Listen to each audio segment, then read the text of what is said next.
Maniha punta. Amang sudan. Itlog. Pinoy. Dapat na tortilla. Tortillas. Ugmaling.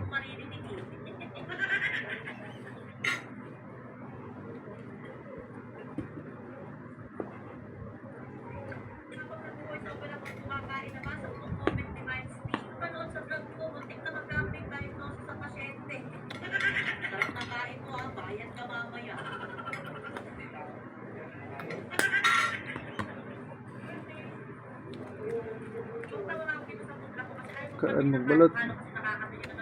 Pinoy. Pinoy yung gas na.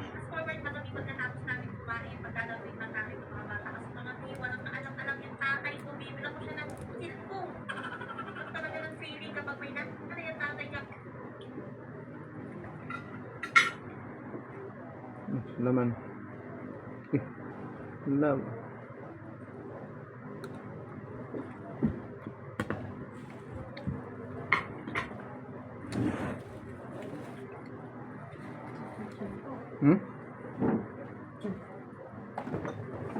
May aso pa dito pa ay ano to? Spritty. Spritty. Spritty.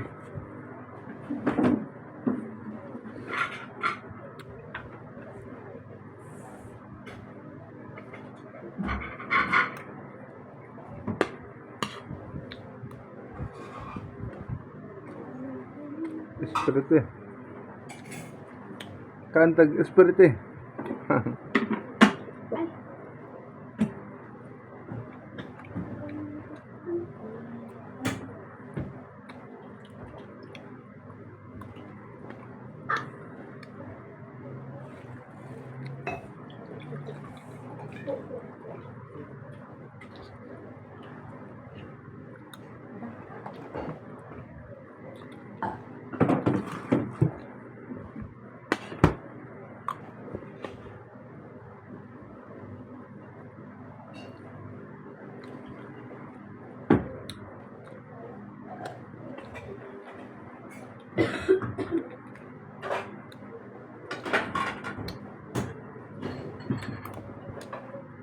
Pinoy. Pinoy.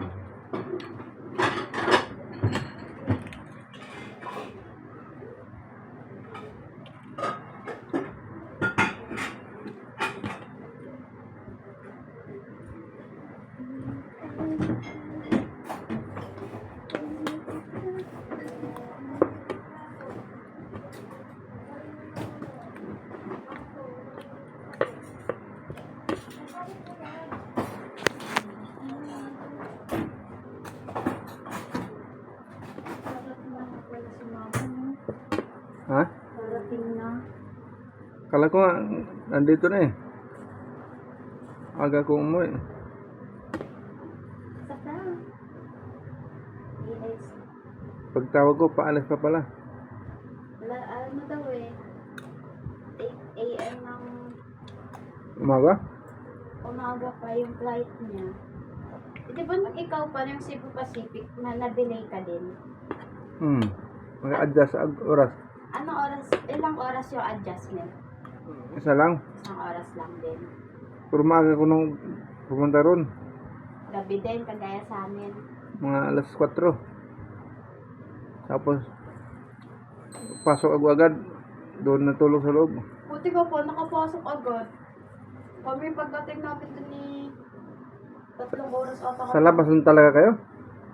Dun sa tabi ng AirAsia na may upuan. Sa labas lang. Yung labas na labas lang.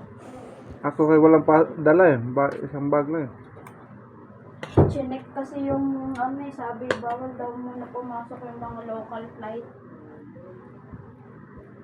Uubusin. Pagpasok ko, katabi ko, dayuhan, Koreana. Pag madaling araw pala, mga dayuhan, mostly Koreano yung mga Priority sila. priority sila dayuhan naman. Tapos, pagpasok namin, sobrang lamig na. Ang Isa lamig eh. lang yung jacket. Lahat Ako talaga walang jacket. kawawa. Siya suot ni mama yung jacket. Wala akong jacket. Paano? Sa dami ng jacket na dala namin, lahat iniwan namin. Ginawa ko dinobli ko damit ko. Kawawa.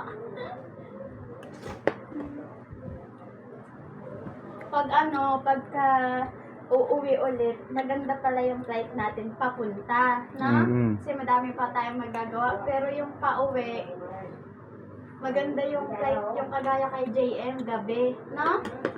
Ang pagkabi. Kasi hindi maghahabol sa oras eh. Tignan mo ngayon si mama ulit. Stay na naman sa airport.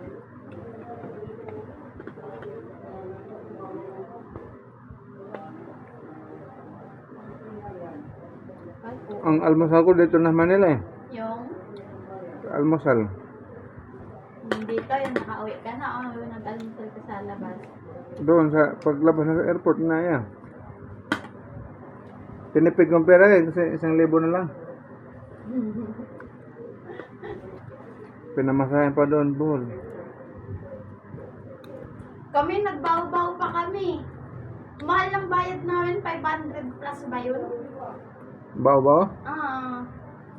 Simula daw hanggang sabi wala na daw. Isang susunod na biyahe ng Panglao. Di kayo nagbas?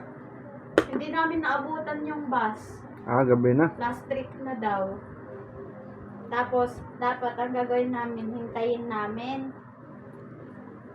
Kasi nga, hintayin namin ng alas 4, doon na kami sa daw matutulog. Si mama, sabi niya baka daw magka-aberya.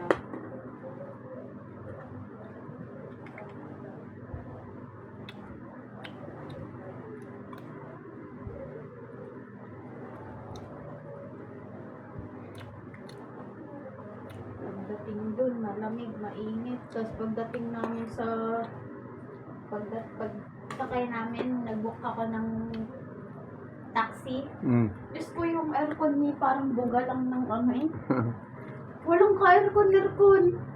Sira. Sira. Blower na yun. Baka nga eh. Yung mainit, malamig, mainit.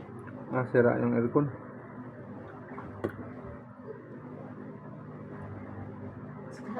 Sabi niya, daan tayo ng, anong tawag doon ba? Yung mabilis na daan? Yung Sakuan. Slick. yun. Slick. Dadaan daw kami doon. Sabi namin, hindi na kuya kasi wala naman kami hinahabol na oras eh. Mahal ang padagdag niya. Wala ka dyan. Expressway. Yun, doon kami. Gusto niya daw dumaan doon. Daan ka, pero bayad mo. Tinuturo pala kayo. Di kami pumayag eh. Mahal ng pa-additional niya eh. Kami na turista. Turistang may kwarta. 2,000 sana ang pera ko. Nabuwas sa alak. Hindi lasing-lasing ka nung umuli. Di na nga ako uminom. Sila JM. Delpin. Basil. Hindi man nun tayo nakagala tayo, no? I mean, kami nakagala, ikaw eh. Wala talaga. Yun lang yung naligos dagat. Kaya nga. Sa susunod pa, huwag ka muna iinom agad. Hindi tayo nakapunta dun sa Alicia. Kahit hindi ka mag-inam, ikaw puntahan eh. Ano ka namin pa. Matutulog ka, gigisingin. Wala pa rin. Pati sa, sa doon? Campsite. Naglakad lang kaya ako doon. Maganda na talaga doon. Ha? Magandang daanan. Mm-mm. Maayos naman. Ay, naayos pala nila. Babay man kung